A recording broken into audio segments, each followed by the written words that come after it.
চাওক আমি এই মুহূৰ্তত দেখুৱাইছোঁ বাতৰি সম্প্ৰচাৰ কৰি থকাৰ মাজতে কিন্তু এখন ই ৰিক্সা এই মুহূৰ্তত কিন্তু এনেদৰে কিন্তু পথৰ দুৰৱস্থাৰ কাৰণে বাতৰিৰ পৰা পৰিলক্ষিত হৈছে। আমি এই মুহূৰ্তত এক্সক্লুচিভ দৃশ্যাংশ দেখুৱাবলৈ চেষ্টা কৰিছোঁ। পৰিলক্ষিত হৈছে আমি তেওঁক কিছু পৰিমাণে সহায় কৰিবলৈ চেষ্টা কৰিছোঁ।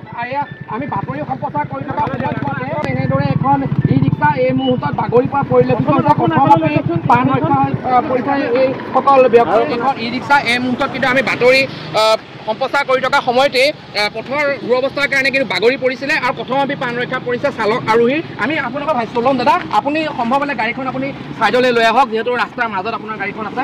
আমি আপোনাৰ পৰা কিছু কথা এই মুহূৰ্তত জানিবলৈ চেষ্টা কৰিম। এইখন গাড়ীয়ে কিন্তু কিছু সময়ৰ পূৰ্বে আমি বাতৰি সম্প্ৰচাৰ কৰি থকা সময়তে এই গাঁতত পৰি পেলাই কিন্তু বাগৰি পৰা পৰিলক্ষিত হৈছিলে আৰু প্ৰথমতেহে প্ৰাণ ৰক্ষা কৰিছে চালক দলৰ। দাদা, যিহেতু আপুনি গাড়ীখন চলাই আহিছিলে পথৰ দুৰৱস্থাৰ কাৰণে বাগৰি পৰিছে, আপুনি নিয়ন্ত্ৰণ হেৰুৱাই পেলাই কি ক'ব? ৰাস্তাটো আৰু বেয়া আছে আৰু পটককৈ সোনকালে বনাব লাগে। চৰকাৰে আৰু কি কৰি আছে মানে এনেকুৱা বেয়া ৰাস্তা আছিলে মানুহ কি কৰিব?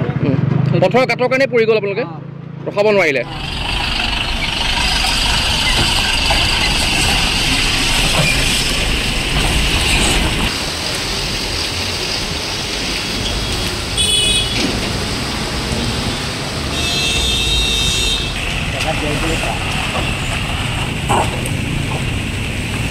মানে এই জেগাখন আচলতে অভিশপ্ত হৈ পৰিছে।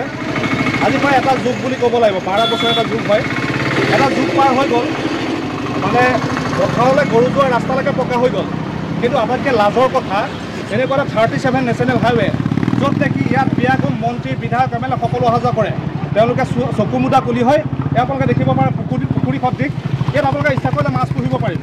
3-4টা পুখুৰী হৈ গৈছে, এইফালে চকুমুদা কুলি হৈ আমোলা বিষয়া মন্ত্ৰী MLA বিধায়ক সকলো আহি আছে। কিন্তু আজিলৈকে এতিয়া দেখিছেনে আপোনালোকে নিশ্চয় দেখা পালে তেখেতৰ আপোনাৰ হেৰি কৰি থাকোঁতে এই চেঞ্জ হৈ গৈছে ৰাস্তা। গতিকে ইয়াত মানে কি অতি লজ্জাজনক বিষয় এইটো আচলতে আমি এটা মংগল গ্ৰহত আমি এটা বেলেগ ৰিচাৰ্চ কৰিবলৈ গৈছে চাইণ্টিষ্টসকলে। এনেকুৱা এটা দিনত এনেকুৱা এটা 37 নেশ্যনেল হাইৱেত 4-5টা পুখুৰী সদৃশ ৰাস্তা হোৱাটো অতি চৰমৰ কথা, লাজৰ কথা। পানী জমা হৈ পেলাই এক প্ৰকাৰ বিপদগ্ৰস্ত হৈ পৰিছে 7-15 নং ৰাষ্ট্ৰীয় ঘাইপথ। আমি দেখুৱাইছোঁ এয়া জখলাবন্ধাৰ পৰা নগাঁও দিশে আহি থকা গাড়ীসমূহ কিন্তু এই প্ৰকাণ্ড ঘাটৰ ওপৰেৰে এতিয়া যাবলগীয়া হৈছে।